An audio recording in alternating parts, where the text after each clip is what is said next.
দেখে যাও সবাই, হাতে অস্ত্র নিয়ে মসজিদের সামনে এরা কিভাবে নোংরামি করছে। এত বড় অপরাধী জানার পরেও গ্রেফতার কেন করছে না? পুলিশ গেছে কোথায়? এই ভিডিওটা এত পরিমাণে শেয়ার করো, না চাইলেও পুলিশ যেন গ্রেফতার করতে বাধ্য হয়। হালালের পাকিস্তানি প্রোডাক্টের মাল, মুখটা এবার তুই বন্ধ রাখ, না হলে তোর বাবা কাকার বাড়াটা মুখে গুজে এখন বস, আমি কটা কথা বলবো।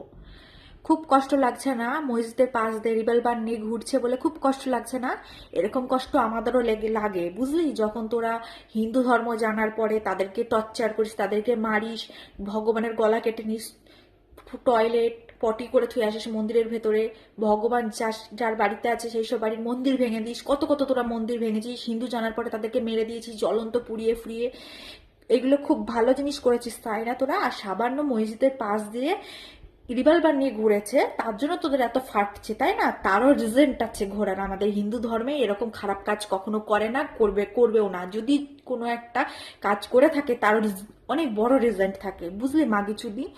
এবার একটা কথা শোন, তোরা কি করেছিলিস? তোদের কাটাচোদা বাড়া, দিল্লিতে একটা বাচ্চা মেয়ে বেলুনের ভেতরে রং নিয়ে খেলতে গিয়ে রাস্তায় পড়ে একটা বোরখা পরা মাগির গায়ে পড়েছিল। সেই মাগিটা সবাইকে ষড়যন্ত্র করে ডেকে নিয়ে এসে তার বাবা ওই তরুণটাকে আর কি 40 জন 42 জন এরকম কয়েকজন ছেলে মিলে তাকে পিটিয়ে আদমারা করে নৃশংসভাবে খুন করা হয়েছিল। হালালের বিটি, তোদের কাটাচোদা যাত্রা এরকম কোনো কিছু শুনেছিস? আমাদের ধর্মের সনাতন ধর্ম মাইন্ড মানসিকতাগুলো এরকম নোংরা প্রকৃতির না তোদের মতন।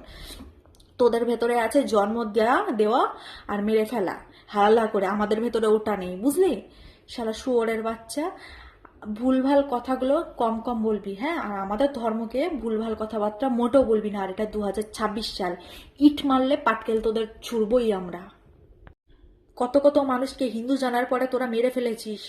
বাংলাদেশে পর্যন্ত তোদের মতন কাঠাচোদা যাত্রা হিন্দুদেরকে শুধু হিন্দু বলে জ্যান্ত পুড়িয়ে মেরেছে, কত মার্ডার করছে শুধু হিন্দু বলে। আর কি বলি? পুলিশ পুলিশ পুলিশ কি তোর বাপের কেনা নাকি হালালার মেয়ে? পুলিশকে পুলিশ পুঙার মধ্যে ঢুকিয়ে দেবো পুলিশ। এই মমতা ব্যানার্জি, তোদের আল্লাহ বলে তো কেউ নেই, তোদের আল্লাহ হচ্ছে তোর মমতা ব্যানার্জি। ওই চটি চাটা সব দল, তোরা তো চটি চাটিস। ও চলে যাক, তারপরে তোদেরকে দেখে নেবো, বুঝলি? ও চলে গেলে তোদের সিন শেষ, বুঝলি? মাথার মধ্যে ঢুকে রাখিস। এখন 2026 সাল, তোদের মা, ঠিক আছে, যাওয়ার টাইম হয়ে গেছে। তেড়িবেড়ি করবি তো তোরাও ওর সাথে চলে যাবি।